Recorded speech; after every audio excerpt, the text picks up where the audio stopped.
in economic ties and trade relationships. Now, since 2022, the UK has been in negotiation with the Gulf Cooperation Council on a new free trade agreement. But this trip is something of a diplomatic maze. Human rights groups, including Amnesty International, have accused Saudi leaders of using sport and comedy to whitewash its human rights record. Well, let's talk to Oliver Cornock, Global Editor-in-Chief at Oxford Business Group. Morning, Oliver. Good morning, Sally. So it is very difficult for Prince William to sort of do this trip, as it were, but the royal family are so used to this, aren't they?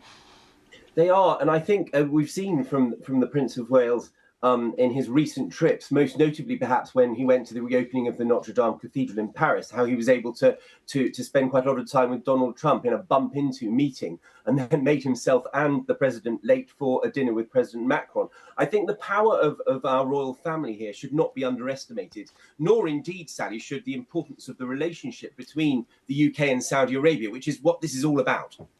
Well, let's talk about what could be the outcome of this. Are we looking at a free trade agreement between the UK and the Gulf Cooperation Council? Yeah, I think we are. Now, look, we've had a flurry of diplomatic activity and ministerial visits. Just before Christmas, Chris Bryant, the UK Trade Secretary, visited. Previous to that, Rachel Reeves, the Chancellor of the Exchequer, had visited.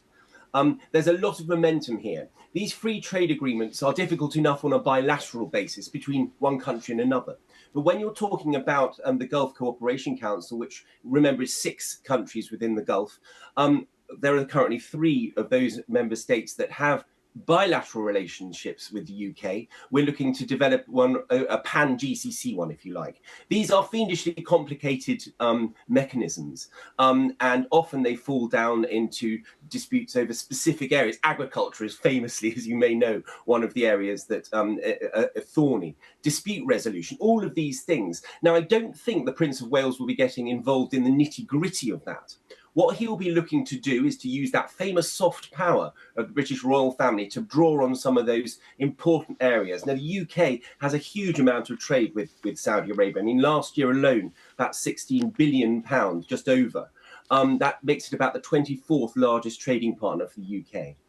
They'll be looking to improve on that and grow on that. And should this free trade agreement, which Chris Bryant, the Trade Secretary, said before Christmas, he felt was about 97.5% there. If Prince William can nudge that towards 100%, it'll be a win-win. But it's not just about trade, Sally, is it? There's all those cultural ties and the importance of actually 2 crown princes being together who are roughly the same age, I think 3 years in age difference, to grow a really strategic and very important relationship.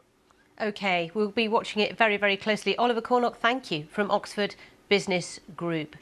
Still to come.